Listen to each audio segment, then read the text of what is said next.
Welcome to episode 62 of the Energy Balance Podcast, where we teach you how to live without constant hunger and cravings, fatigue, brain fog, poor sleep, and other low energy symptoms by maximizing your cellular energy. I'm Jay Feldman. I'm a health coach and independent health researcher. And joining me again today is my good friend, Mike Fave. Mike and I have been studying health and nutrition together for a long time now, and Mike also draws on his experiences from working within the healthcare industry. Today's episode is part 2 of a not so typical series on this podcast, where we won't be discussing health and nutrition as directly, but instead we'll be detailing our health journeys. If you haven't listened to part 1 yet of this series, I'd highly recommend you go back and do that, where we discussed undereating, fad diets, and our discovery of the bioenergetic view of health. And then we'll be continuing that discussion here in part 2, where we'll be discussing how we dove into the bioenergetic view of health and the many mistakes we made along the way. And if you are looking for some episodes dealing more directly with health and nutrition, then I'd highly recommend going back and checking out any of the previous episodes of this podcast. And if you are newer to the podcast, then I'd highly recommend checking out episodes 1 through 7, where we took some time to build a foundation as far as the bioenergetic view of health is concerned. And in today's episode in particular, we'll be talking about the many mistakes that we made after finding Ray Peat and the bioenergetic view of health. We'll be talking about our refeeding periods that involved eating over 5,000 calories and 700 grams of carbohydrates per day. We'll be talking about our experimentation with various supplements, including thyroid, B vitamins, fat-soluble vitamins, pro-metabolic hormones, antibiotics, methylene blue, and various other supplements, and also what we learned along the way with this experimentation. We'll be talking about how long it took for us to see major improvements and stability in our health, which is probably quite a bit longer than you might expect. And we'll also be talking about why nutrition alone is not enough for optimal health and what other factors we should consider. And we'll also be discussing our experiences in authoritarian environments, especially within the education system and the medical system, and our experiences working to shed that dogmatism. To check out the show notes for today's episode, you can head over to jfeldmanwellness.com/podcast, where you can take a look at the studies or articles or anything else that we referenced throughout today's episode. And if you are struggling on any of the various diets that Mike and I discussed throughout this series, maybe you're jumping from one to another, or you're not having the results that you were hoping to have on that diet, or maybe you're experiencing various symptoms that we described or that we experienced ourselves, whether that's insomnia or cold hands and feet, or low energy, low libido, depression, anxiety, joint pain, bloating, weight gain, histamine intolerance, allergies, psoriasis, and viral and fungal issues, or if you're dealing with any other low energy symptoms or any chronic health conditions, whether that's autoimmune issues or diabetes or heart disease or any other chronic health issue, then head over to jfeldmanwellness.com/energy, where you can sign up for a free energy balance mini course, where I'll explain how these different symptoms and conditions are really caused by a lack of energy. And I'll also walk you through the main things that you can do from a diet and lifestyle perspective to maximize your cellular energy and resolve these symptoms and conditions. So to sign up for that free energy balance mini course, head over to jfeldmanwellness.com/energy. And with that, let's get started. And so that kind of transitioned to the stage where we decided to kind of go in full Peat, take out the starch, take out the dried fruit that we didn't think those things were helping us. We took out the PUFA, we stopped doing salmon, we started doing milk, we started doing juice, we started doing the honey and sugar and everything. Ditched olive oil. Yeah. And we started doing more seafood, more shellfish, more shrimp, yeah. less muscle meat. And we had a lot of, it was kind of another kind of mixed bag, because on one hand, I think it was a lot better than high starch. Yeah. And especially for me, but we were also doing a lot of dairy at that point. We started, we got excited about got into those recommendations of, 2 liters of milk a day sort of thing. You more than me. I kind of kept my milk to a more moderate intake, but you were having a lot of milk and that caused some problems. Well, the thing is, for me, I think what kicked me out with this high starch is when I got that skin infection. Mm-hmm. Okay. I did, but now looking back, I think like at that time I thought I had an infection. It was like a like pretty bad like rash, and like skin peeling and everything, like, and I didn't know what it was. Mhm. And I thought it was just, I thought I had gotten a skin infection, but I eventually, now I look back, I was just like, I formed a like pretty bad reaction to something with the plantains. Mm. But I had gotten an issue with the plantains and whatnot. Like I was like pretty bloated with them, and especially the like green plantains. Like I was extremely bloated all the time, and like I was like having like a decent amount of diarrhea with them with how much I was eating. And Mm. then I remember like developing like really stiff joints and tendons, like my ankles specifically. Like I would wake up in the morning and I would have to like, it would hurt to get out of bed because my ankles were so stiff. And I was just like, my belly was I remember having like my belly like extremely bloated, like Mhm. very, very bloated, and being really uncomfortable with that. But I was getting much stronger in the gym and I was putting on a lot of muscle. But yeah, when I had gotten the skin infection, I thought it was an infection. Eventually I realized I developed some type of allergic reaction or something to the plantains, because now every time I eat bananas, like it triggers whatever was going, like it can trigger like a similar, not to the extent that it was, but a rash. But essentially, yeah, like once I took out the plantains, like I got to stay off starch for a little while because I started getting symptoms with it. Mhm. And I started realizing that some of my symptoms in that phase were from the starch. And so then like, oh, what if at that point is like, what if I try sugar? And like, what if we move over fully to peat and try sugar? Because we were already doing dried mangoes and stuff. So it was like, what if we just went to sugar instead of the starch? Mhm. And then that's when I think I added in juice. But now at this point, so we added in juice, and then we also added in tons of granulated sugar. And then we were still eating fruit. It was like melons and oranges, and we weren't eating like as much mango. Mhm. And I remember just like we feeling a lot better after that, and like making like a full turnaround from when I had the infection and everything. But then we started finding, this is where we started finding the low fat stuff.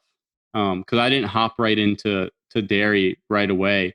I remember we went to sugar first, and then I Mhm. started, because I knew I had issues with dairy prior, and I was like very hesitant about in adding in dairy. And then essentially it was like I started going really low fat. And I remember at this point in time, because I was seeing it on the forum, and like Pete had talked about low fat and Danny had talked about low fat, and from my bodybuilding phase they had talked about low fat, so I was like, let me try. So then I went really low fat and higher sugar. And then I had like, when I was doing starch and fat, my libido was excellent. And even when I was doing high fat, low carb or keto or intermittent fasting, my libido was excellent. When I went on this zero, or it wasn't zero fat, but like very low fat diet, I remember like I couldn't get an erection. I didn't have morning wood. I had no libido. Like I was seeing at this point, like I was dating different girls when I was in college, like just sort of casually. And I like it just completely fell off the map. Like I couldn't, like one of the girls I was with, I was very attracted to and whatnot, but like I could not get like a full erection at all. And so I like couldn't figure out what was going on at this point. And then like since I had done so much experimenting previously, I was like, all right, let's just see what happens. Like at first I was a little worried, but then eventually I was like, okay, let's just see what happens. But I also started getting like lots of hot like adrenaline rushes, Mhm. and I started getting like brain fog, and I started getting like my workouts started to suffer again with this. So yeah, that this for this, I know you were doing lower fat too, but I think I went way lower fat than you did, because I also wanted to see like what would happen, because people were reporting XYZ result. So I was like, there's only one way to find out. So I was like, so I did it. I like basically guinea pigged myself, and it was bad. It was a bad experience. I don't think I'd ever go like super low fat like that again. I was just, plus we were using tons of sugar to make up the difference, like granulated sugar, and I definitely think that that was a problem as well. Like we were adding like I remember it was like counting like 50 teaspoons of sugar to my juice just so I could reach my like my caloric requirement, or else I was super hungry. And then we were spooning sugar when we, like you said, on the couch when we got back from school. And I remember like feeling better mood wise with sugar and everything, but like those Mhm. other things started to take a hit when I dropped my fat really low. Yeah, and I don't think I went low fat like you did. Maybe I did to an extent. I don't remember. Well, low fat compared to where we were. Sure. Yeah. Well, yeah. I mean, we're coming from high fat, keto. Yeah. But I had gone to the other spectrum where I was Right. I was at like 40 grams of fat a day, Mm-hmm. which definitely wasn't enough. Mm-hmm. Yeah. And so it was from there that you started doing milk. Is that when Well, that came then in? after the low fat experiment, I didn't necessarily link it to low fat yet.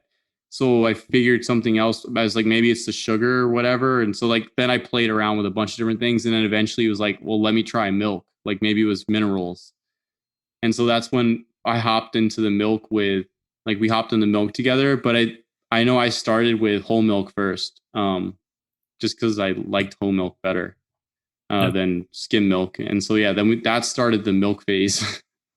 Where you were having a gallon a day. Like I Well, it had a didn't start couple out cups. as a gallon. I like ramped up to that amount. Right.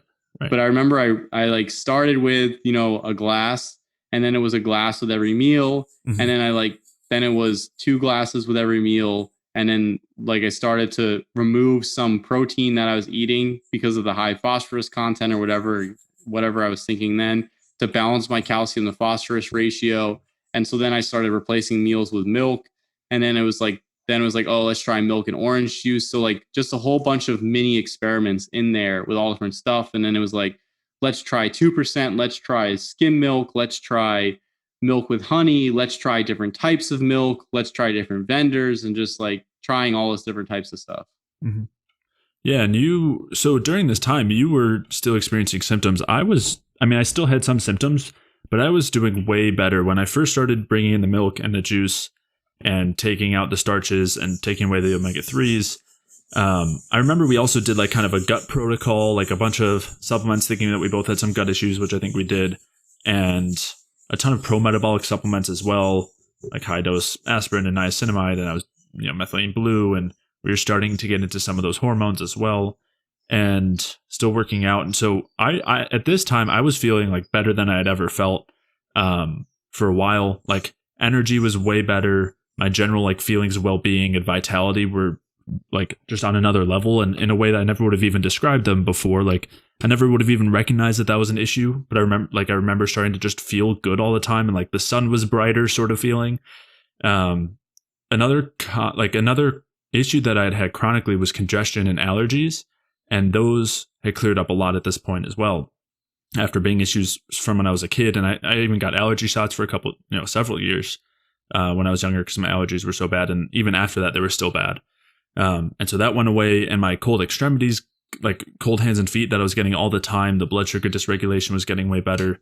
Like I remember doing really well during that period for a while. And we also started going to the gym a lot less. Like we started listening to it, like we got into that whole relaxation, like listening to our bodies. Like we were so tired of forcing our way through the gym through these long workouts. And it would start out as like, we would go to the gym for the workout, and then you would always cut it short because you were tired, and I would never have done that. But because you were doing it, like thankfully you would do that, because then I would stop too, or I would, we'd start to go less frequently then. And there would be a lot of times where you'd go and you would just start off with your warm up, and that would be it. Like we wouldn't finish with the workout. We would just do the warm up and be like, no, I'm tired.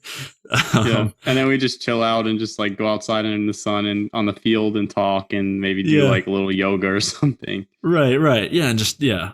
And it was such a great mind state to be in. And I remember this was also, so like we had ballooned up a little bit before this toward like 220, 215, 220. And then around here, I know I was around like 205 weight wise, and I was lean. Like this was definitely like the most muscular and lean, like that combination, the most that it ever had been for me. And like this was while working out less and eating way, way more. But I know I had resolved a lot of my gut issues, or at least improved a lot of them at the time. And so many of my symptoms had gotten way better at this point, but that was not like, and you too in a lot of ways, but you had this whole journey with the milk that I remember carried on for like maybe 6 to 12 months, where for me, like my lactose tolerance, like kind of like you said, like I had to start off small, but it got a lot better, and to the point where I could wake up in the morning and I would have like 16 ounces of milk mixed with like sugar and collagen without an issue. And I would have it throughout the day as well. Another interesting thing, or just something to point out during this time too, I think I see this so often with clients, this point where they see those stress hormones start to drop. And I remember being ravenous at this point, to the Oh point, yeah, I don't know if you remember this too, but we would I do. prep the night before. Like we would prep the night before, like 60 ounces of, for me, it was 60 ounces of orange juice with a few spoons of sugar and collagen. And I would also do 60 ounces of milk with a few spoons of sugar and collagen. And I needed to have them ready the night before so I could have them as soon as I woke up, because if not, I would get started too late on eating and my blood sugar would be all wonky and I wouldn't be able to get in enough food for the day. There was like this antagonistic relationship between like metabolic needs and how fast your digestion could be. And I remember having to use so much sugar and really easily digestible foods to get enough fuel for my metabolism, because otherwise I would just feel too full and I couldn't eat enough. So from like the time I woke up till the end of the day, everything would have to be spaced out in a way where I was eating like every 2 hours, as much as I basically could comfortably, to where I wouldn't have any digestive symptoms, but I would keep up with my hunger and metabolic needs. And it was good. Like it worked really well. I felt really good at that point. But I just remember being absolutely ravenous and needing to be so on top of eating all the time. And I've seen that kind of similar phenomenon with with clients in a similar place.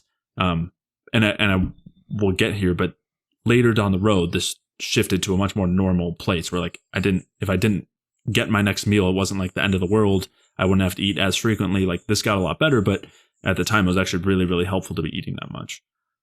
Yeah. It definitely took time. I remember when we were coming out of, I remember when we first introduced carbs with starches and stuff, and we said, hey, we can actually have as much carbs as we want. I was extreme. Like, people thought it was funny, or everyone thought it was funny that I was going to eat like 6 plantains a day or 5 plantains a day for a period of time. But the thing is for a period of time, that's how much I was actually hungry for. Because coming from like intermittent fasting and keto, like being starved for that long, like it took me like 5,000, 6,000 calories to like feel full again, and to recover from what I did to myself, like being so low for a period of time. And then I remember when we got rid of starch and we introduced sugar instead of starch, just like the amount of orange juice and oranges and other fruit and melons and like sugar and whatever else, like I just started like hammering super hard because I was so hungry for it. And I hadn't gone super low fat yet. And then for me, I think I was lactose tolerant like right away. Like I didn't have issues with milk with like anything like that. And I had known that I was lactase persistent beforehand because I had 23andMe testing. Like that was like a gift one year I got from my dad for like my birthday. So I knew I was lactase persistent. And and my mom was lactase persistent too. She didn't have any problems with dairy, but my dad had like terrible issues with dairy. Particularly not necessarily because the lactose, but more because the casein. And so I was lactase persistent, but I was casein intolerant. So I had like responded very poorly to casein. And so basically I went on, and this is sort of like, it's out of our timeline, I guess, but like for probably like a year to 2 years, like you said, I tried all different types of dairy. I tried cow dairy, I tried raw cow dairy, I tried different vendors of dairy, I tried goat dairy, at one point I tried camel, I tried kefir, I tried raw goat dairy. I tried at one point, I was literally considering like seeing if like maybe the issue is with my microbiome. So like I did a bunch of like protocols on myself to see if that would make a difference. The one time I actually used some antibiotics, I made myself worse. So, and that took a couple weeks or like a couple months actually to recover from. And then at another point in time, I was like considering like maybe if I like try to somehow get breast milk again, it will fix my microbiome and then I'll be able to tolerate milk. And then I tried the milk protocol at one point, which is like just endless amounts of milk for a period of time. So I tried that, but I like added honey to the milk then because like I wanted to still make sure I had adequate carbohydrate intake. So like I tried all this stuff, and essentially it came to that I just wasn't tolerating milk, and it had nothing to do with lactose and it had everything to do with casein. The one thing I will say though is out of all the milks that I tolerated goat milk the best. Like by far, goat milk was the best for me.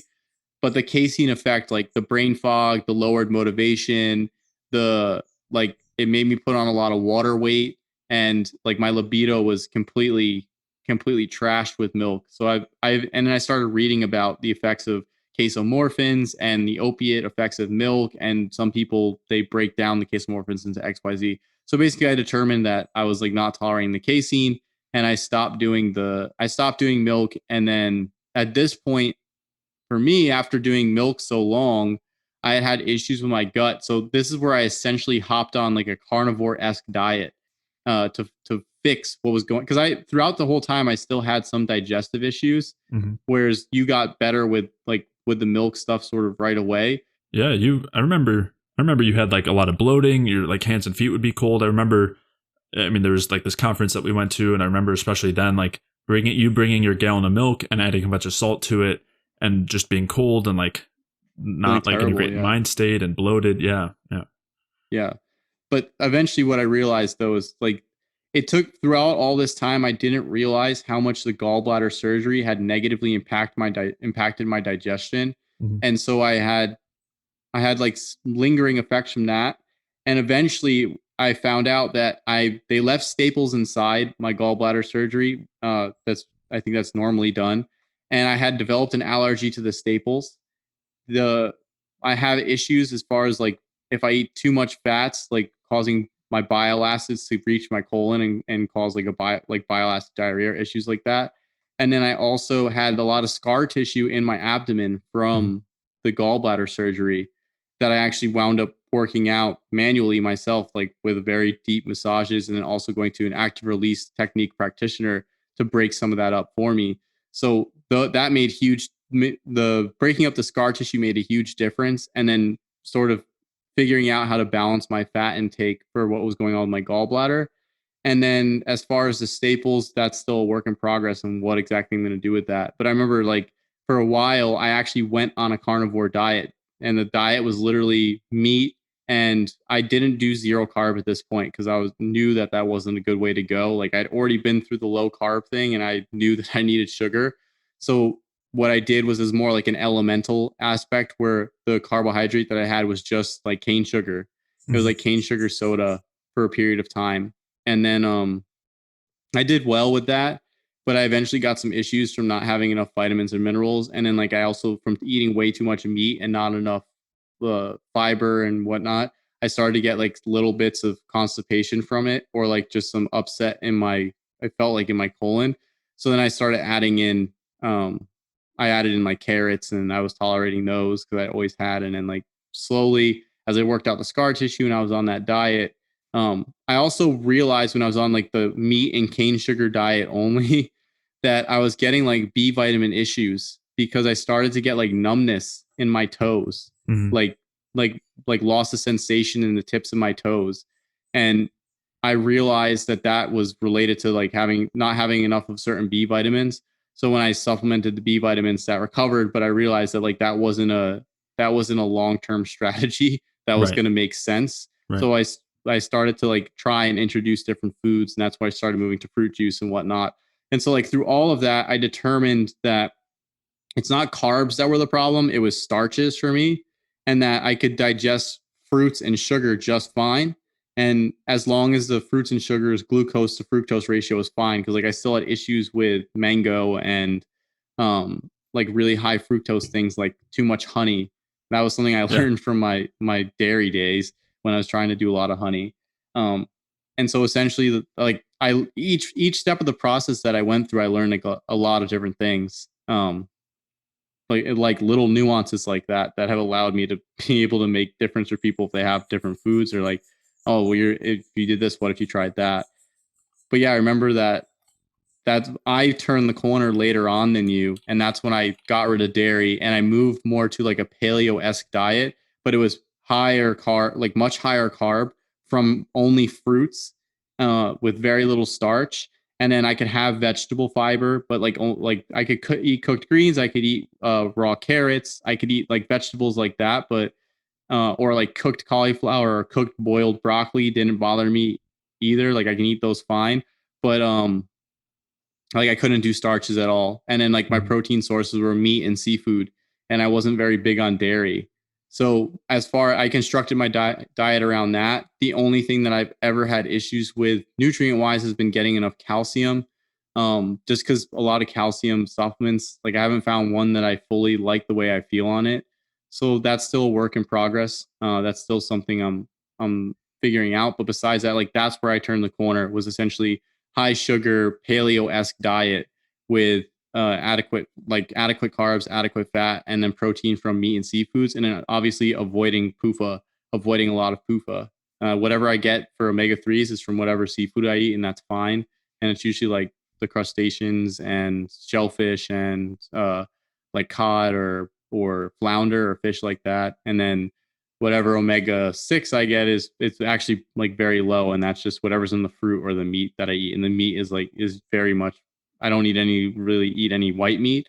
But even when I was doing paleo before, neither of us really liked chicken that much when we were doing all the paleo intermittent fasting stuff. And I remember when I was doing all the bodybuilding stuff and all the plant-based or like health conscious diet stuff, I didn't really like chicken that much. I felt like it was dry and disgusting. And the same thing with turkey.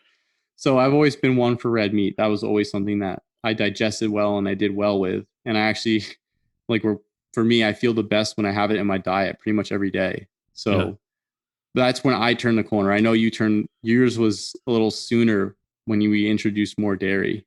Sort of. So for one, for the grilled chicken thing, I remember I would still force, that was my lunch throughout high school. I don't know if it was like throughout all 4 years, but I would force a grilled chicken sandwich with like, it was like maybe had lettuce and cheese on it.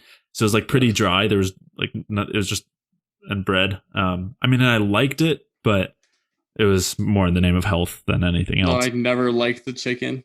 And I never liked dry. Cold cuts. Yeah. Yeah.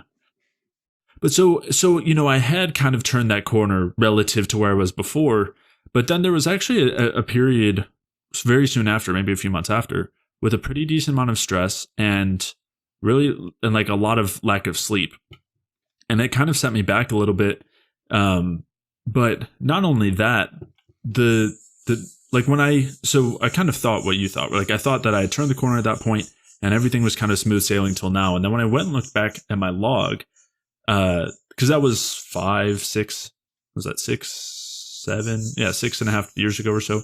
And then when I looked back at my log, I realized that it was not smooth sailing after that.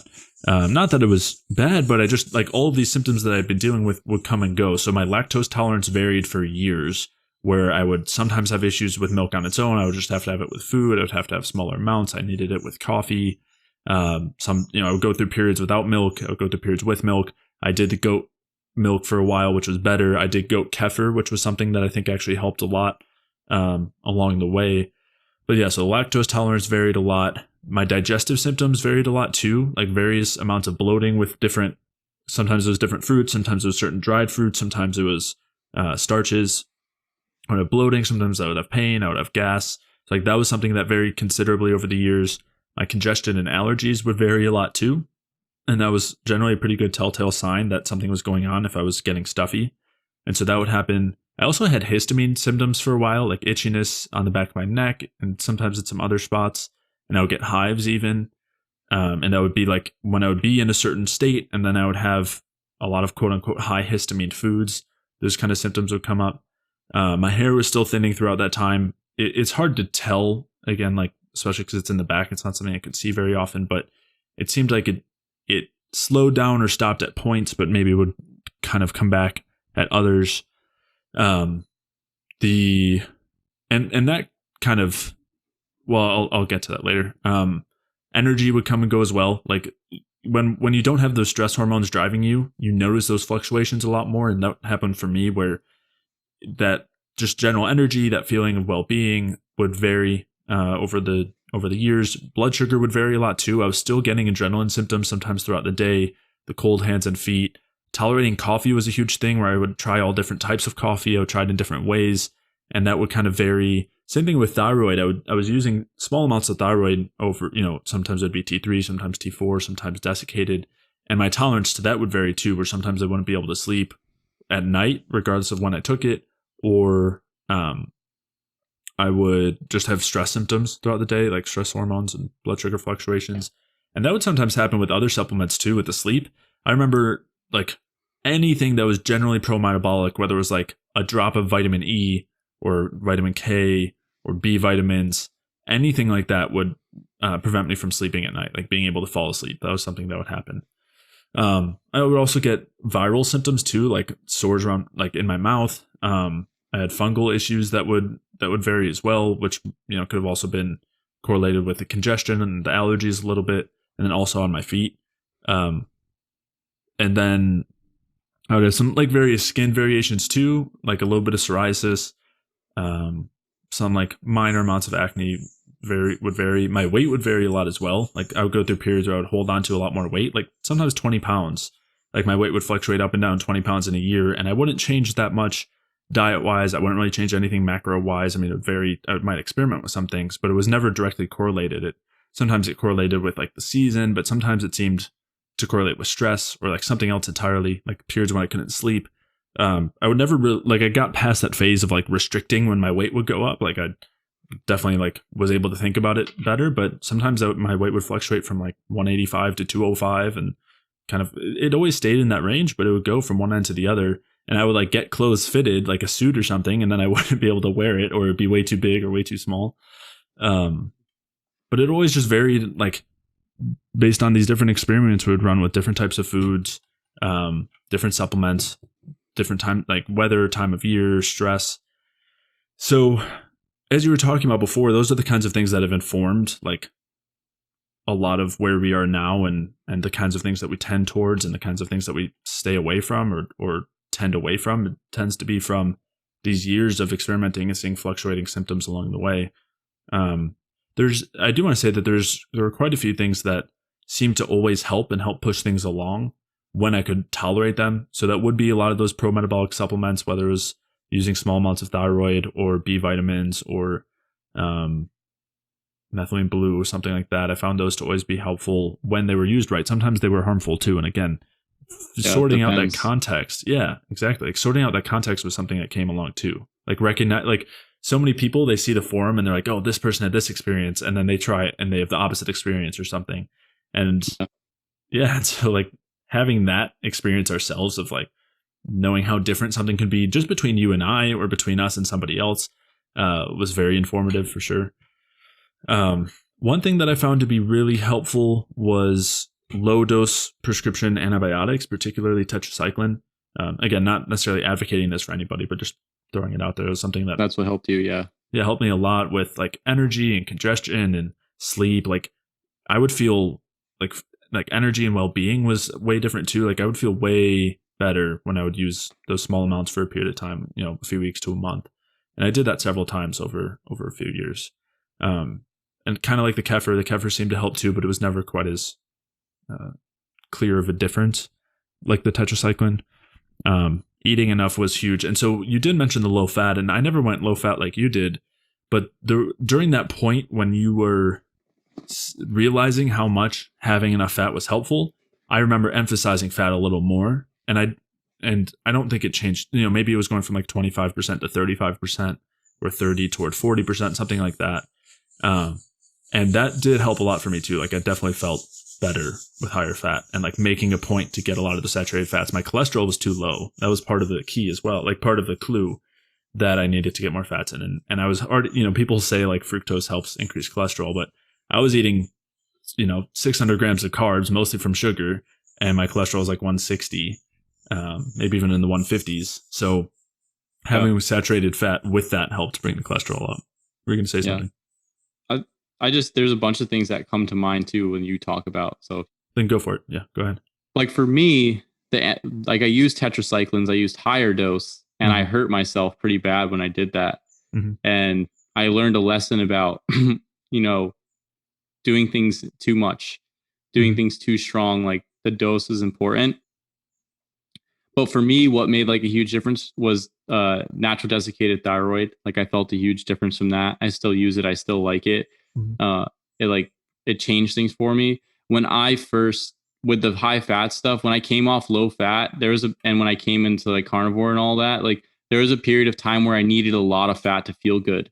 And then eventually, like I started feeling a lot better after, like I slowly was able to lower down my fat. Like at one point I was doing like 200 grams a day just because like that's what I felt like I needed. And I was just following that and I felt a lot better. And like mentally I was doing great. And then eventually I like lowered it down more. and I was able to tolerate slowly. So there's a period where that was helpful for me, like really helpful for me. And then the another thing that I think was, I don't know, I'm going to go on another tangent with that one. I was Sure. going to talk about like different lifestyle things, but That's fine. yeah, for me, I think stress was a huge one, and that Mhm. was related to my job and working in the hospital and working like 14, 15, 16 hours at a clip, or even up to like 12, 13, 12, between 12 and 16 hours at a clip Mhm. was something that was like pretty stressful for me and caused like that had a pretty negative effect on my health. Mhm. And then working night shift was something that had a pretty negative effect on my health that I still like my sleep patterns have still been slightly messed up ever since I worked night shift for like a whole year and a half. So some of the lifestyle things like where I had like pretty strong effects on my health, even besides the diet and like all the supplements and stuff I tried. Those some helped with that stuff, but some things like also made like didn't help and actually made me worse. And it was depending on like the context I took them. Like if I took a whole bunch of cortisol lowering supplements, like say I took an aspirin and some progesterone and pregnenolone and DHEA and some vitamin C from camu camu and magnesium and whatnot, and I took that like in the middle of my night shift, and I still had to stay up the rest of the night and like do work, like actually do like hard work, like if my patient was crashing, like that had a noticeably negative effect on me because I crashed my cortisol and I was staying up all night.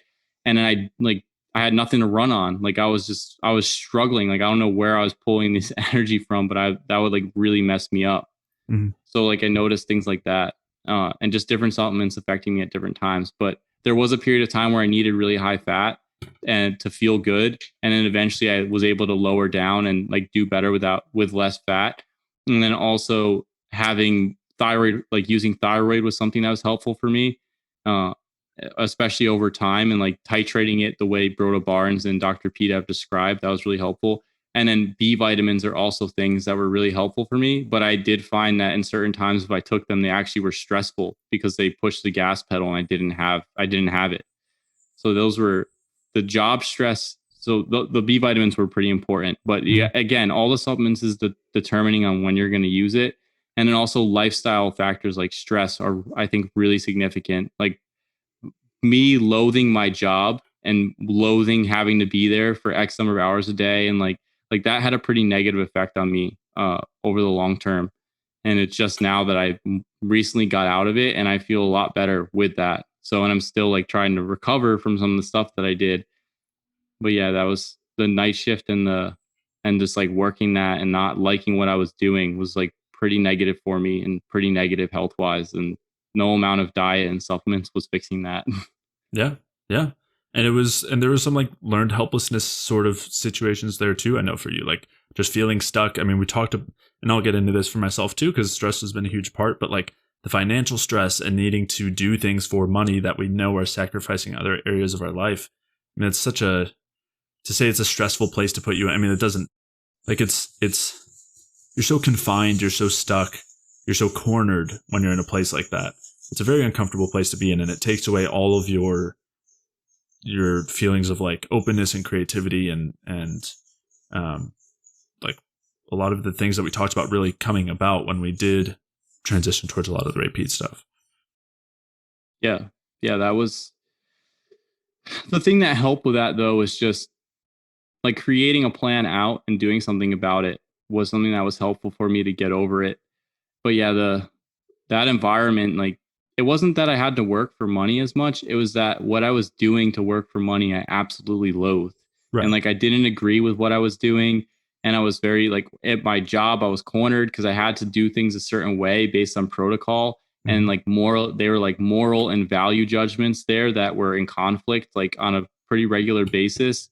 And then just the conditions that I was in, where it's like, I'm understaffed on the floor and I have to do X, Y, and Z task in X, Y, and Z time, but I could never do it all on time. Like it was Mm-hmm. impossible to do it all on time, no matter how good I was, no matter how optimal the system I created at work was, no matter, what I knew and how I organized things. Like I was constantly falling short. Like I was constantly losing the battle that I was going to like So 3 or 4 days a week. And that was like pretty shitty to be honest. Like Yeah. I absolutely hated it. I absolutely, like, I remember coming home and just getting in these huge arguments with my dad about it, and him just telling me, just like, you just got to do it for now. And just me just being like, I absolutely loathe this. This is absolutely, I hate this environment. I hate the situation. There's a lot of like terrible things that go on there that I don't agree with. And this is for context, this is working in the hospital as a nurse. There's a lot of stuff that went on that like people don't know, but that goes on behind the scenes that like were just huge moral and ethical conflicts for me.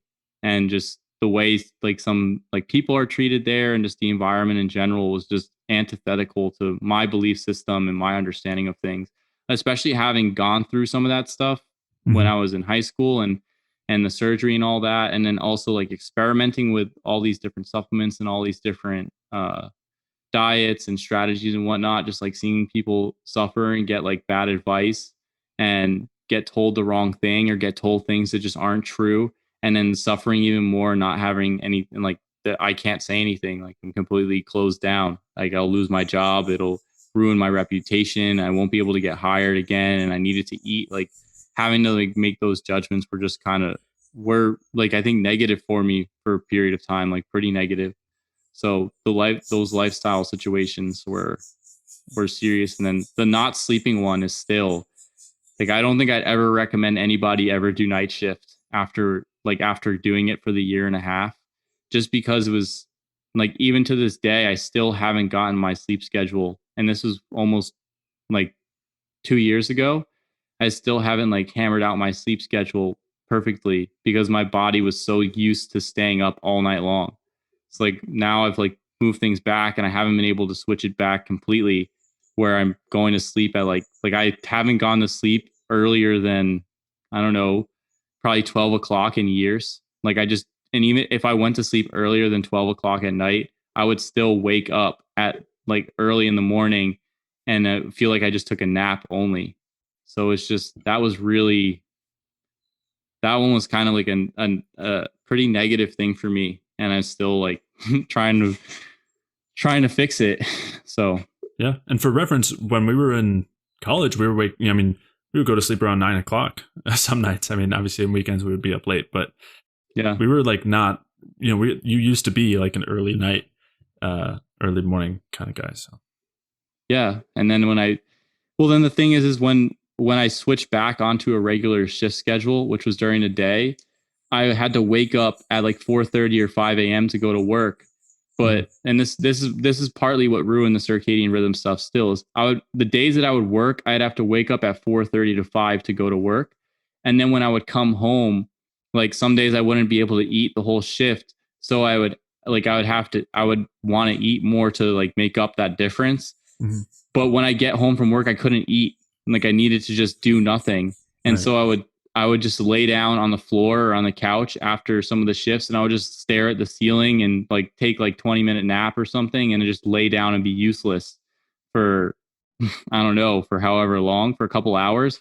And so then I would wind up eating that meal. So I would get home from my shift at like 7, more like 8 o'clock. And then I'd take like 3 hours to just unwind from and like calm down from everything I did during the day. And then I would wind up eating at like 11:30 or 12. And then I would go to sleep at 1 to 2. The problem is I had to go back to work the next day, or I had to, or like the next day I was off, and then I would wind up sleeping from like 12 o'clock if I ate at 11 till like 11 or 12 the next day. And then I'd have that day off, but the next day I would have to go back to work. So the next day I'd have to wake up at 5 or 4:30, but I had woken up that previous day at 12. So I couldn't go to sleep until 12 again or 1 again. So I've just been flip flopping all over the place sleep wise. And then there's been a few days since I stopped doing that, or like there's been times where I got seriously burnt out on nursing that I just had to take a couple months off, like go work somewhere else, go do something else, go change what type of nursing I was doing, because the hospital like environment just cooked me. So like I would take a month off and go do a job somewhere else. And essentially what would happen is that I would I would like get like 2 or 3 days of being able to like wake up at a normal time and go to sleep at a normal time. And like just how I felt as a person was so different. Like I wake up, I have energy, I'm excited to like go about my day, and I get so much work done as far as like the research or reading or writing or whatever it is, and my workouts go so much better, but I haven't fully been able to come out of that cycle yet. Mm-hmm. So I think that's important to talk about, like how important sleep is. I think like and all this stuff that I've gone through with everything, I always see it as a lesson. Like for me, I see it as a lesson. It's like, now I know how important sleep is. And why do I know it?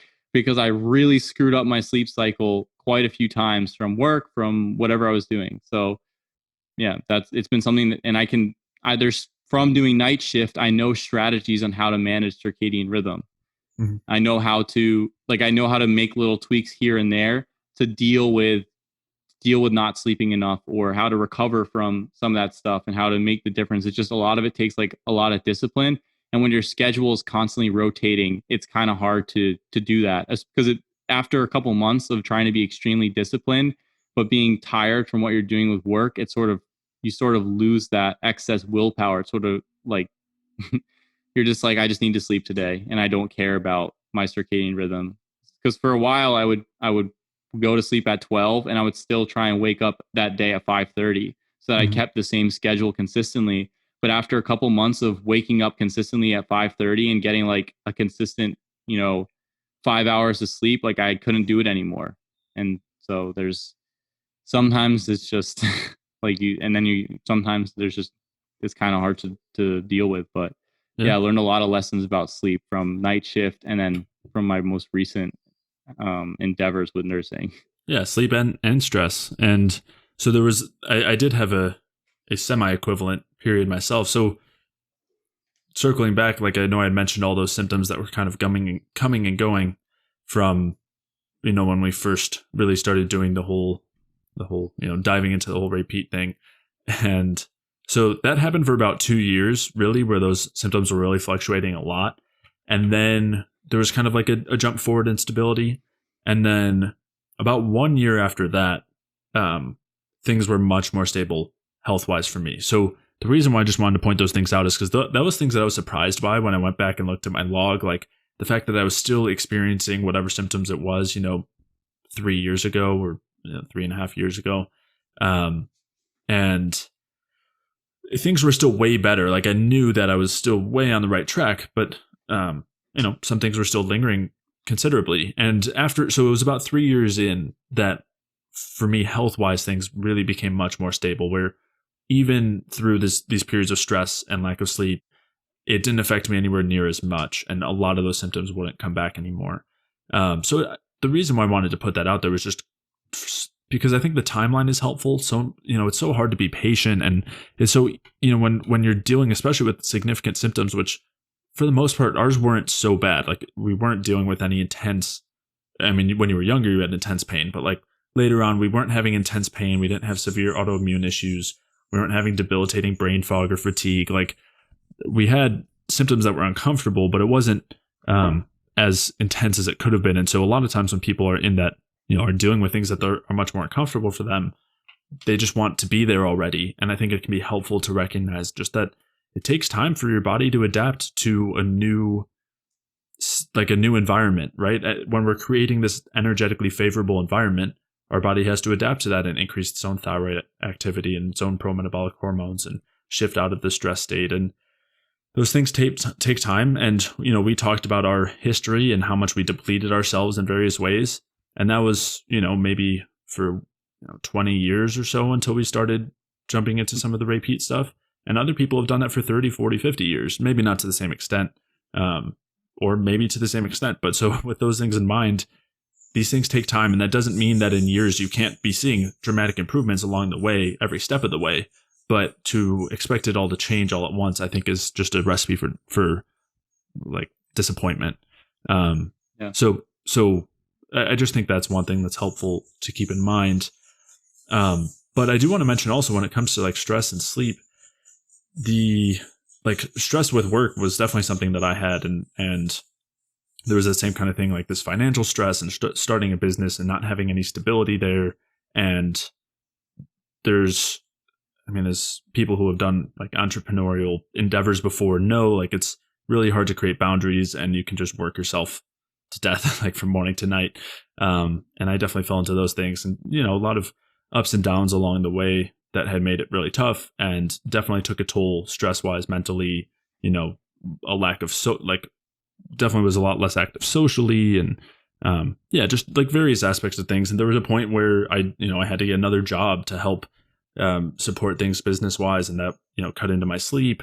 And in talking about that, and I know you kind of alluded to this, how much sleep affected you mentally and your outlook and everything. I definitely noticed that, like shifts in personality with a lack of sleep. I think I've said this before, but like sense of humor shifts, and just brightness goes down, and just like excitement about the day is so much less. And you just don't have that kick to get stuff done. You just have, it's like you get like a laziness about you, where you're just like, ugh, and everything is just like, ugh.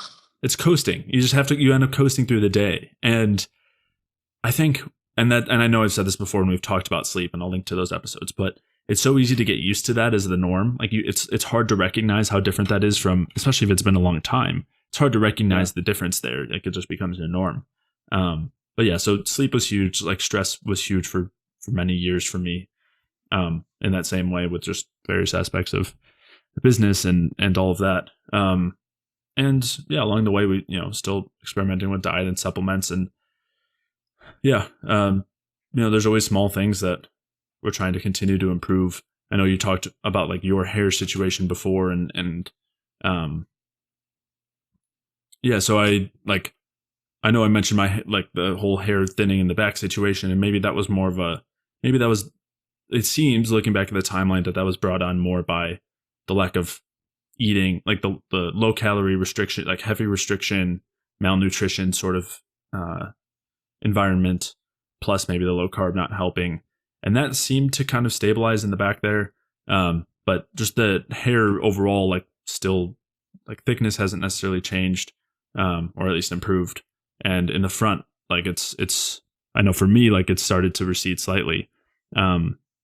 And I know you talked about this a little bit too in that episode that we were talking about with hair loss in your situation, how of course, like there's a genetic predisposition there as well. I know at this age, my dad was a lot more bald.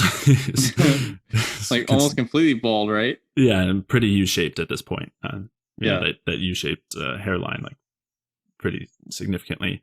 And like his brothers and father all have the exact same U shape, and all like had it very young. And so who's to say like how I compare to that, and like what that's due to and everything. I mean, there's so many kind of questions there, or like guessing there. Like there's so little empirical work that we can go from. But yeah, I mean, those are like, they're tricky things. And as we're kind of alluding to, like, we're still not perfect. We're still working on getting our environment closer and closer to perfect. But as we talked about in that previous episode, there are always sacrifices that we're making for other areas of our lives. And we try to do that. We try to put ourselves in a position where we need to do that less, right? Like you talked about how much nursing has been like such a sacrifice for you in that way, and giving up your sleep schedule and like long shifts, and how that affected you, not only like stress wise, and lack of sleep wise, just because of the job, but also the morality with it and everything. And that was a choice that you made because, again, I was kind of talking about like that feeling cornered, but like that was your option for a way to make a living. There wasn't a clear other option at the time, and that was just the best thing for the moment. And so I had to pay my bills, right? Exactly. It was either don't have anywhere to live and don't eat, or or work, or work and don't like what you were doing. And it's not saying it's the worst situation, because I only had to do it 3 days a week, right? Or like sometimes 4 days a week, but so I still had I still had a lot of time off, but at the same time, like it was still like a huge drain. And the question is it's not who has the worst situation out of them all. Like, I don't care about that argument. It's not to compare to somebody else whose situation's worse, starving children in Africa, all that stuff. My question is always, why are those situations even existing like that? Like, we know better at this point. Why are we doing this? right? Why are we creating these circumstances for ourselves when there's much better options at our disposal? Yeah. Right. If you know, and like there's tons and tons of research showing the issue with working more than 8 hours, especially without breaks and whatever else, which is extremely common in nursing. You can work 16 hours easily without taking a break to even go to the bathroom, just because of what you have going on while you're there. And then like there's known issues with those long shifts. There's known issues with time stress in jobs, and there's known issues with urgency in jobs, and there's known issues with like excess number of tasks and short staffing. And it's like, despite all the research and despite all the known best practices, not a single place I've worked has even considered any of those factors. Right? Everything is just comes down to, at least in my experience, and this is one person's opinion, it's just bottom line. How are we going to make money here? How is this going to make the corporation money? We need to staff the floor. We need to fill the beds. It's like a very common thing that you hear, like that room needs to be filled. This room needs to be filled. A patient needs to be in. So like, and it's like, there's just no like it. And it seems a lot of it when you're there just seems like so common sense, right? Like there's a couple of places I've been. It's like you're starting a new floor. You don't have a team there yet. You just open the floor where you're at. Why aren't you overstaffing the floor to start so that you don't have an understaffed floor with entirely new team members there, new nurses who don't know this floor, and everyone there who doesn't know what they're doing, and they're all short staffed. It's like, that is a terrible situation for the nurses and for the patients on the floor. And it, like, all of that, like, I don't get what happens in the higher up levels. I'm sure there's something to do with the amount of, like, they've calculated specifically how much money and energy can be spent in whatever process, and they're just going to make it doing that. But yeah, it's like the entire environment, it just doesn't make any sense. Like, and there's tons of research to support it, but it doesn't matter what the research says and all that stuff. It only matters like what happens to the hospital's bottom line there. But it's like, even in other environments, it's like, why are there people starving? Like, what is the actual root cause? Like, why are we not addressing that? Why are we sitting here and making, oh, my situation's worse, your situation's worse? It's like, let's just fix everyone's situations. That's sort of how I see it. Like, what's the common theme behind them? Like, Right. what's the strategy to fix them instead of focusing on the problem? Right. Yeah, and I get what you're saying. You're just kind of starting off just like, we're not trying to play victim card here, just explaining the situation. And yeah, it's not a competition or anything. And obviously, everybody goes through these situations and various circumstances, and that's why we're trying to shed light on that. I just wanted to point out that it is, I don't know, thought provoking that a hospital's incentive is to want to have beds filled as opposed to have beds empty. That's just a, you don't make money if the bed's empty. Right. Yeah. Which obviously, obviously is kind of a conflict of interest there as far as money versus people's health. But that aside, kind of circling back to this idea, we have known the negative effects of some of these choices that we've made health wise, and we've still made them. And that might have been because long term we felt like it was going to end up with a net positive, right? But we know that, the way that we were working, it might have led to a lack of sunlight and time outside, or a lack of relaxation, or a lack of movement and excess stress. And those are all things that we would much prefer to do without. And we've continued to try to orient our lives in that way. But the point being is that that's always going to be a work in progress, and there's always more room to go there. And it's not and we're obviously, like, the environment that we're in societally is far from ideal from every direction, and that makes and it's not getting better right now. Yeah, it's and it makes it a very much an uphill battle, and that doesn't mean that there's a ton of things we can do to get from like 1 out of 10 to 8 out of 10, but it's just an uphill battle. And yeah, so when it comes to certain, I guess that's, I don't know, I don't want to harp on that too much more. We talked about some of this, this idea of like experiencing symptoms and stuff in that hair loss episode, but I think that the general points there on that front.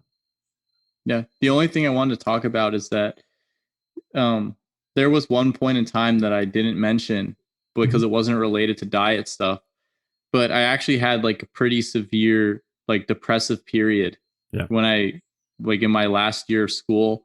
And then after I graduated, I was like in a really, really bad state, like Mhm. suicidal ideation, depression type stuff.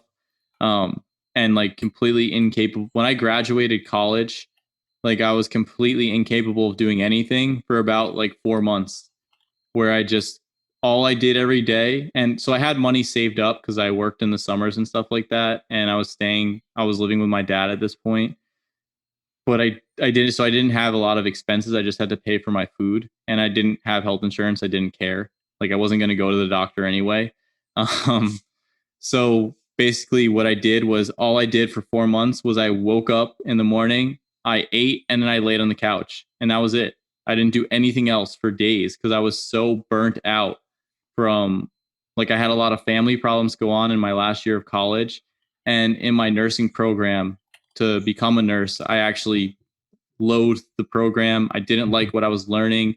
I clashed with professors very often. I didn't appreciate some of the ideologies that were being put into class. And so I would often be in arguments with the professors about the ideologies, not only medical ideologies like cholesterol, heart disease, hypothesis stuff, but also just like some of the, like, we had like a lot of political and social ideologies being thrusted on us in our classes, like pretty strongly. And I was pretty much like pretty opposed to what some of the things they were talking about, not on an ideologic level, but just because I was reading research about it and I was reading statistics and I was reading the information. It's just like, this doesn't make any sense. Like, there's no basis for what you're talking about. Like, you're literally making stuff up. And so I'd get into arguments with them. And then besides that, I had a lot of family stuff going on with parents' divorce and a family member sick and whatever else. So like I was like, at some points in that time, I was going to drop out of school, but I decided I just need to finish because I knew with how nursing was going, if I didn't finish, I wasn't going to go back to that. So I just needed to get the degree as my last year, whatever it was. So I pushed through really hard, and I like used a lot of my reserves, I guess, at this point in time to really hammer through that period of time. And like, regardless of what's going on, I didn't go see anybody. I wasn't seeing a doctor. I didn't go to psychologists. Like, even my pillars of support, like my dad, who was like the main person I would talk about with this stuff, was like having a really, really hard time too. So the only person I was talking to at this point about it was pretty much you. So it's just like you, and then that was it. And then I was just like, half the time I didn't want to talk about it because I was just in a bad place. So essentially, like, I had gone through like a really hard time with that, and I was doing dairy too, which wasn't working out for me. And so when I graduated, I took 4 months to just completely do nothing, and I just didn't have the energy or the will or the power to want to do anything.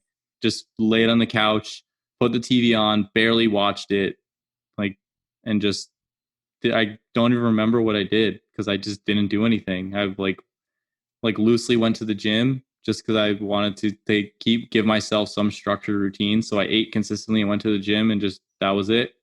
And I didn't try to do anything else. And I like went on walks in the park, and that was basically it. And I think I've seen this happen to quite a few other people that I know, um, where they had to just take time to just to unwind after like really stressful periods of time, to just do nothing. And one of the things that was really important is during this time, when I was doing that, like, my dad never got on me about doing nothing. He was just like, all he said at the end was, he was just like, you needed it. Like, you need to just do nothing because what you just went through was a lot, and you need to just take the time for yourself. And he was cool with it, and he didn't give me a hard time or anything. He was just like, take what time you need. And then when you're ready to get back to it, when you're ready to start moving again, like, we'll start the process, but just relax. So because you talked about not having any like major uh psychological stuff, but for me that was pretty bad. Like, I know at one point in my senior year, like when I was at my lowest point, like I was like hallucinating stuff, and I was like in a bad place. And I just pushed through. Like, I was just, for me, it was like a mindset thing, right? It was like, I'm not going to be taken down by this stuff. Like, there's nothing that was going to take me down. So it was like, there was a bit of arrogance there. And I was like, I'm just going to go through and I'm going to get it done, and we'll see what happens on the back end. And so I just pushed through like that. And then as far as like suicidal stuff, like, I thought a lot about it, and I had like plans and whatever else, like what I could, like, I visualized things that I would do. But deep down, like for me, my mindset at the time was I would never do something like that. Like, it's just not who I am. Like, I'm a strong person, and this was like my idea of myself, and I can get through anything that I want to will myself through.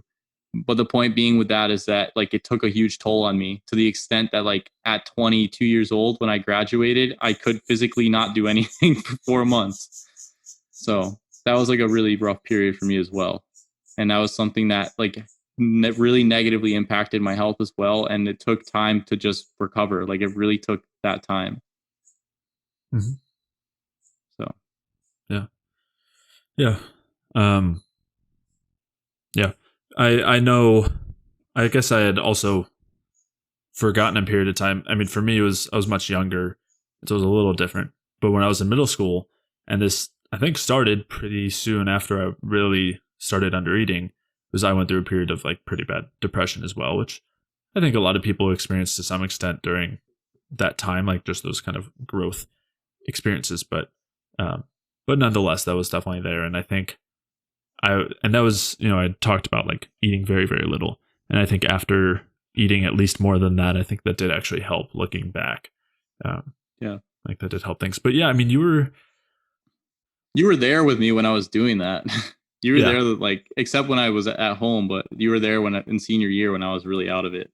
yeah. And I wanted to talk about this too a little bit more, like earlier, as far as like questioning things and this kind of frustration and opposition with the system that we were learning through, like our education system, which I had to an extent, but yours was to a much greater degree, I know. And like that was, I mean, there was so much built into you going into your classes and not only being at direct opposition with your professors, but also like the people around you who were all kind of on that side as well.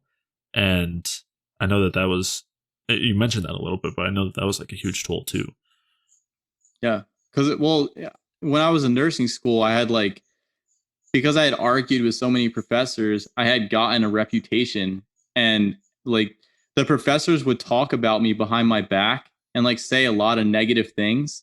Yeah. And like, even if I was going to go see a new professor, that professor would like offhand say things to me like, "Oh, I heard about you," like things like that. So every day that I was going to class, which was, well, eventually I stopped going. I didn't go to class. That's basically what wound up happening. Right. But every time I would walk into the building, because I'd have to take tests or whatever, they would like, there would just be this air. Like I would the people there like didn't like me, and my classmates like were very frustrated with me as well, because they didn't like that I was arguing with my professors in class.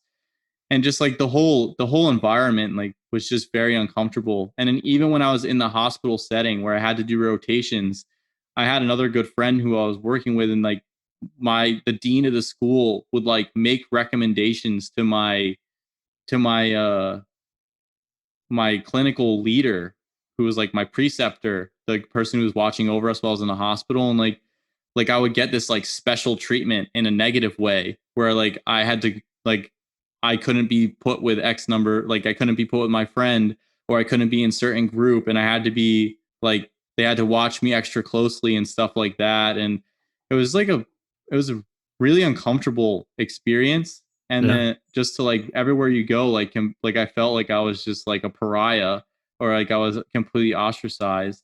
Mm-hmm. And like in my classes too, like I would walk into my class, and there was one class I had gotten in an argument with over the professor, because he just some petty stuff. I had like I didn't agree with a point of view, like, and it was an idea, and I was very like, if I didn't agree with something, I was very vocal about it, right? Mm-hmm. Like I didn't, because I wasn't arguing their personalities, I was arguing an idea, and I was completely fine with like having an argument about an idea or a debate, whatever it was. But they were not okay with it, and they weren't open to that. So essentially, like every time I walked into the class, like the professor would just like he would like pick on me in the class and stuff like that, and then we would go back and forth with each other. Mm-hmm. And because I would never like lay down, and then eventually there was like other tactics that they were doing, like when they were grading my stuff, they were like crapping on me for like little things and just like being really hard on me. It was kind of like, it was a pretty rough experience with that. So yeah, there was that. And then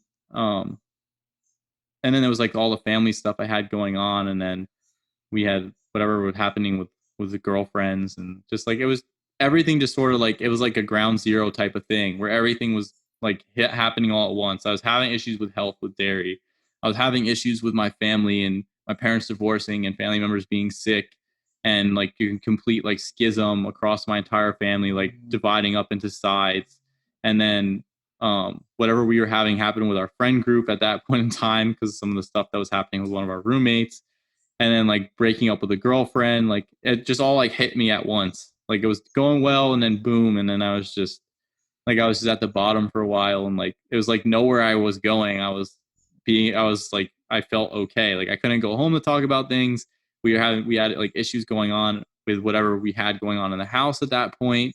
And then like I couldn't go to class because I was just being completely crapped on by my professors. It was bad. And that, I mean, but I think that experience, like I think having the experience of what was happening in class and seeing how the professors was actually very enlightening and very helpful to understand like how at least University of Miami was like a number 34 university in the country or something like that. Like it was one of the bigger universities, and to see like how the professors, like the supposed intellectuals were acting was just ridiculous. It was just like a petty politic party with a bunch of people just like flexing on their points of views with there was nothing about like, let's have a conversation about something or let's talk about a point of view.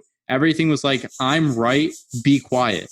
And then the other thing was, I don't know where they were getting their information from, but it wasn't supported by, like a lot of it wasn't supported by current research or research in general. And they were like discussing things as fact rather than like, this is a theory. Everything was like, oh, this is the fact. Like, this is how it goes. And then when they started mixing in ideology, that's when it was just like, okay, this is ridiculous now. Like, you guys aren't even talking about research now. You're talking about ideological points of view and political points of view. That is not what your job is. Your job is not here to educate us or indoctrinate us politically. Like, that's pathetic. And I remember just having this point of view about it, and it just like this. I remember like going to class, like not going to class, and professors giving me a hard time about it, and just being like, "Why would I go to class? It's a waste of time." And then and then also having the point of view is like, I'm paying for this education, so if I'm paying, I'm saying, right? If I'm going to pay for this, I'm going to do, I'm going to do what's going to work for me to get the grades that I need to get. And sitting in your class while you try to indoctrinate me with whatever is not helping me. Just give me the book. Tell me what the test is, when the test is, and then we'll be fine. And I know you experienced some of that with your professors too, but I don't think it was as potent, because mine was more like very much like in the medical sphere. And so there was a lot more about like they were preparing us to go work in the hospital and be how they wanted us to be, instead of like just providing information. So it was a little different, but yeah. Right. Yeah. I mean, I definitely had professors that were more open to a large extent, and I might not have agreed with their views, but they're at least open to discussions on it. Some weren't, but yeah, it definitely says a lot as far as like, just that questioning things isn't tolerated in a lot of those spheres, and especially as you said, getting into the medical system more, and we've of course had that was such a great framework to see, like a preview of what we're going to experience when we start, publicly saying some things like this, and then whether it's I've had it quite often, whether it's like friends or colleagues or acquaintances who are in medical school or are doctors, some of whom are like very open to these things and on board, but others who are extremely dogmatic and kind of react like your professor reacted, and we talked. That actually was part of what inspired a couple of episodes that we did talking about some of the failures with the modern medical system. So I'll link to those, but yeah, it says a lot as far as that kind of framework and what's really going on there. Another thing I wanted to point out, you were talking about how when you would bring up an alternative point, like you would, it would become this like personal sparring match with the professor. And it's funny because you and I, when we're talking, maybe it's talking about some topic that we're going to talk about in the podcast, or some other like scientific topic, or like even political, ideological, psychological, like we have conversations about these things and we don't agree a lot of times, and we like argue about it, we debate about it, like, and sometimes it gets intense, but it never, like, there's never anything ad hominem. It's right. never like I'm mad at you. It's just like, okay, let's hammer this out. Right. And there's so much growth that comes from those things. Like we don't always end up on the exact same page, but we at least evolve our thinking because we have an opposite view. You try to poke holes in the other person's, and there's so much growth that comes from that to have an entire education system where you're supposed to be learning to be missing out on that. It's like, what is education really other than regurgitation at that point? But well, and that's really what it turned out to be. And right. then I know both of us, like, towards our last 2 years of school, we're sort of done with it. Like, it was the first year was like, oh, we're going to get good grades. And then after that, it was sort of like, wow, this is kind of a waste of time, because we were just like, I remember once I got to nursing, especially, the indoctrination and the BS just like skyrocketed, right? Because before I started pre-med classes, and then that was like mostly hard sciences stuff. So the hard sciences were just, there's this theory, like you have to understand this, you have to understand that. And I was completely cool with that. And then I was doing, I did my psychology, the second degree with psych.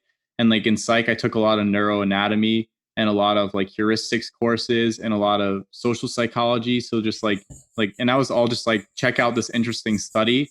And like, this is what this study said. And like, these are the heuristics they've uncovered. It was like, let me show you this stuff. Like, none of it was like an ideology to a large extent. I mean, there was some of that in there, but like you could largely ignore it, because it wasn't the central theme. The central theme was like discussing research. Like that was, the psych stuff was pretty heavy on that. And then the hard sciences were just like, this is the theory, right? Like you need to understand all these different theories so that you can do X, Y, like you can do X, Y, Z. So, I mean, there wasn't as much room for debate with some of that stuff at this point. It was only once we started getting into like the medical stuff, and where you talked about like drugs and pharma companies and whatever. And it wasn't even talking about pharma companies, it was just like the drug ideas, and then like the whole nursing theories, and then like just like the treatment pathways and everything else that was going into there. Like there was so much BS and fluff added into that it just became like it was on another level. And that was essentially like what it got to, like in the medical sphere too. Like once I got into the hospital, into medicine, like it was just like, there's one way to think, there's this religion, and that's it. And like any thinking outside that box is not rewarded. Like you are like literally like you're a quack, you're a pariah, you're XYZ, right? So you get labeled. So you just have to follow the course and be quiet, and that's it. Yeah. And people make a lot of arguments without any sound basis. And like, yeah, it's just like a big hierarchy dominant structure of indoctrination. Whoever knows the most amount of indoctrination or plays the game the best is kind of like sits at the top. And that was my experience. Nursing school is like a primer for that. And I learned real quick to just shut my mouth. Well, not too quick. Well, after school, like I didn't even, that was it. I was done. I was like, there's no like having a conversation about anything. And it's not to say that all doctors or nurses or anyone was like that. Like there's a lot of really awesome doctors who I worked with who like I would ask them questions and they would love to like teach about things, and we would have conversations and they would explain things. It was awesome. Like that was awesome. But on the flip side, and some nurses were interested in talking about things. Most of them don't care. Most of the ones that in my experience didn't really care that much. It was more like let me just get through my shift type of stuff. But there were some doctors like that, and some of them were just like monumental. They just weren't like nice people to be around, just like the way it was about things. But the hospital structures too were kind of, depending on which hospital I was in, it was like very hierarchical like that. And it was just follow the protocol and be quiet. Like that was kind of the way it was. Right. And so like contextualizing this, I think it's the reason why I wanted to talk about some of that is because of how important we realized prior to you getting into nursing school, which was the later part of your college. Like you didn't get into the nursing classes until later. Mm-hmm. Learning about so much of these things from like learning about Ray Peat and a lot of his work helped, I think, to inform us a lot and helped to prepare us a lot for those sorts of things. And helped us to continue questioning what we were learning, what we were being taught, but also ourselves and like what we were experiencing. You obviously were also helpful just for me as far as like listening to your body and helping me with that. Because I would tend towards the regimented side and just following whatever I was, not necessarily what I was told, but what like was supposed to be best. And Ray Peat talks about how the only real protocol or the only reasonable one is perceive, think, act. And like, I think that like, that's kind of what we're getting at here is that, kind of shedding that dogmatism and being able to question things is all part of that process and listening to your body. And those were things that beyond talking about the nutrition and the supplements and even the sleep and I guess somewhat the stress, even outside of those things, this is creates such a shift like in health and mindset, which go so tightly hand in hand, and just makes such a big difference for progress and for moving forward. And so, and looking at things as experiments, and that kind of helps take some of the pressure off as well, and helps you actually learn from what you're doing so that you're moving forward as opposed to just taking side steps. So yeah, I thought that in addition to just going through our own journeys as far as what happened actual health wise, I mean, this is just such a huge part of health as well. Yeah. And I think something that is really important that I see like working with people now from my own experience, from us doing stuff together and then seeing people in the hospital, following how you feel and like really listening to what your body's telling you is extremely important.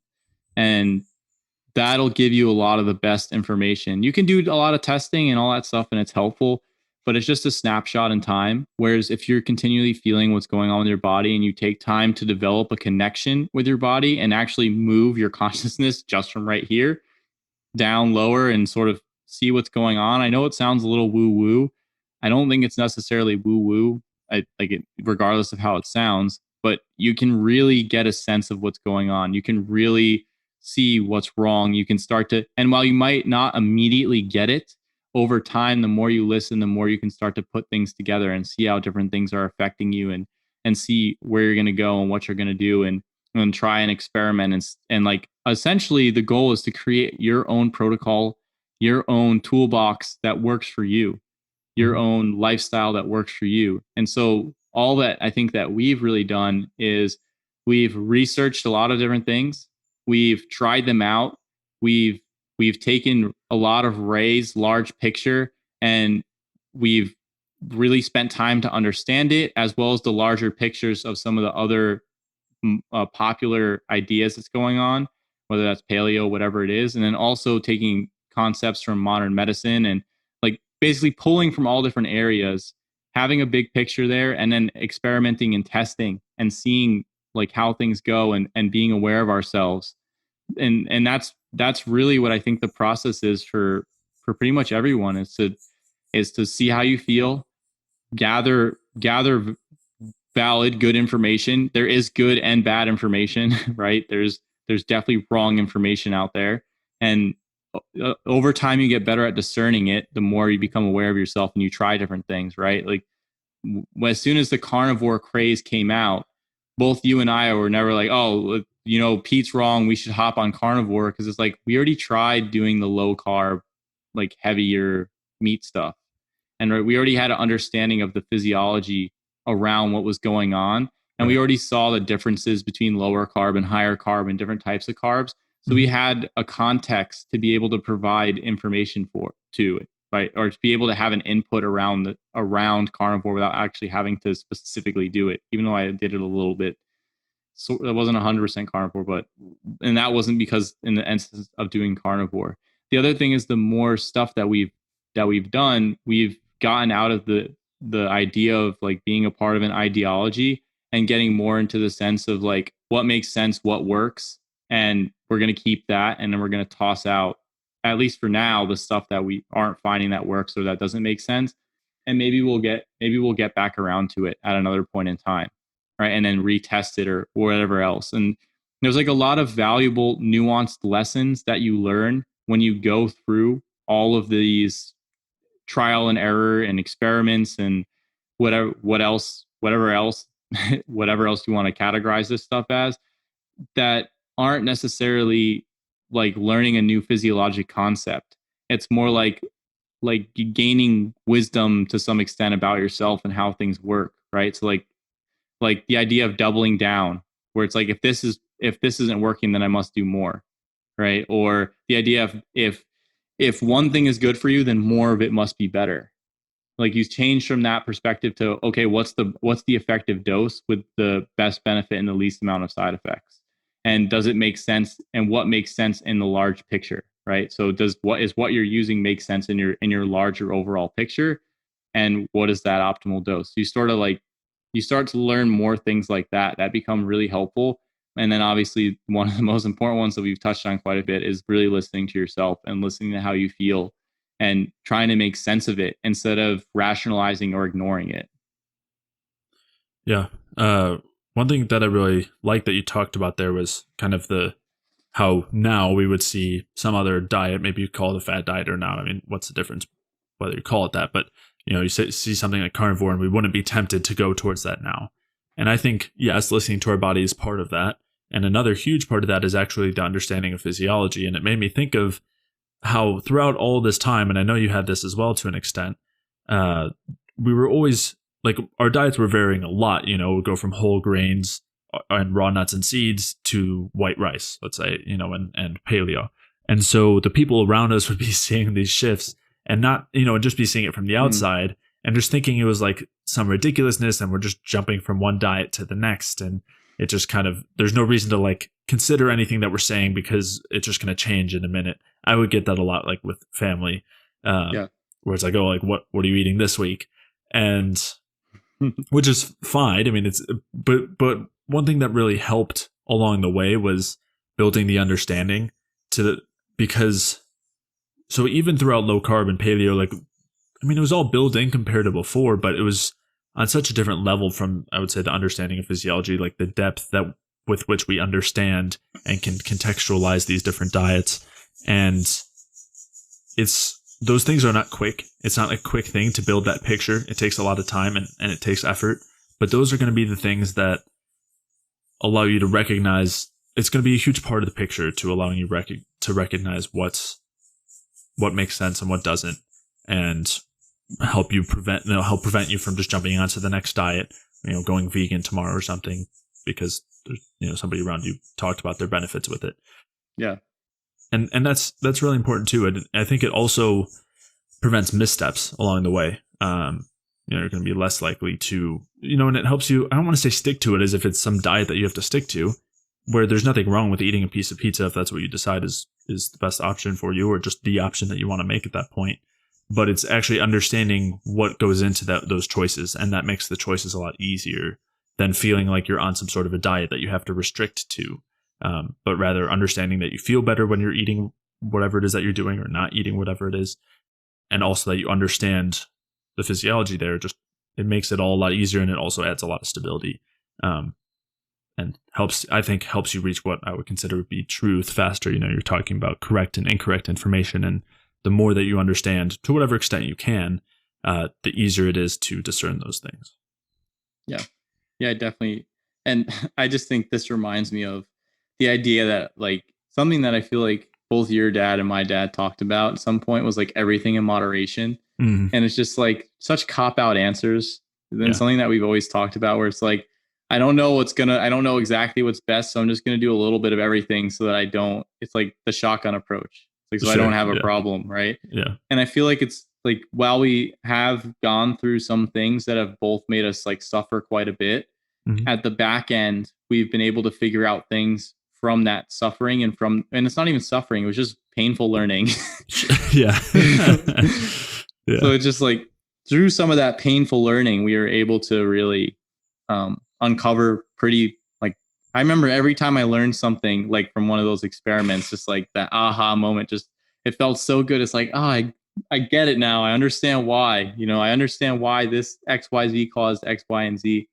And then it's like, oh, now I can make this change here. So it's like another piece that add to the puzzle. And sometimes when you're doing that, sometimes you think you have a piece at first and it fits into the puzzle, but not 100%. And then like then you do an adjustment and it's like, aha, this is the piece. And it's like, sometimes your pieces will adjust a little bit, but building the puzzle, building the picture overall. It's at a certain, like when you first start, you're like a little bit gung-ho about it because you don't know what can happen.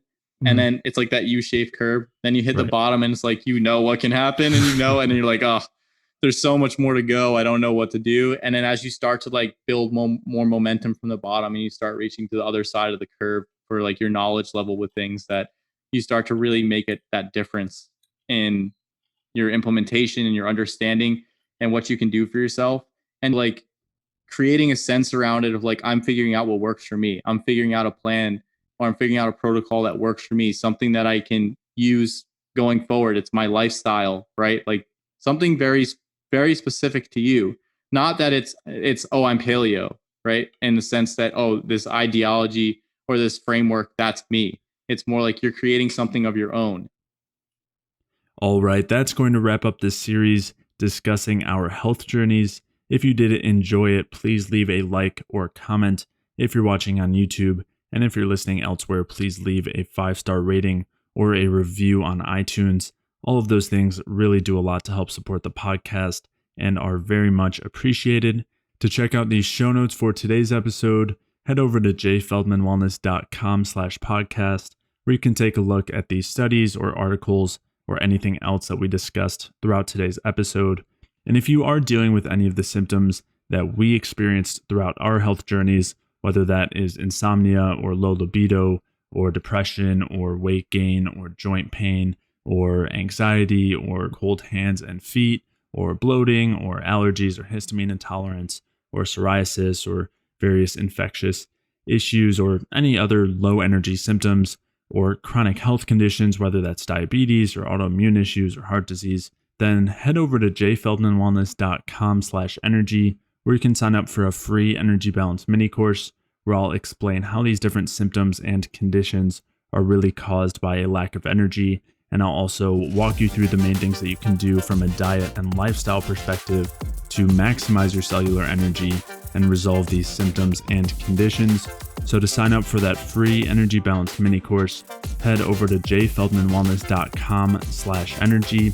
And with that, I'll see you in the next episode.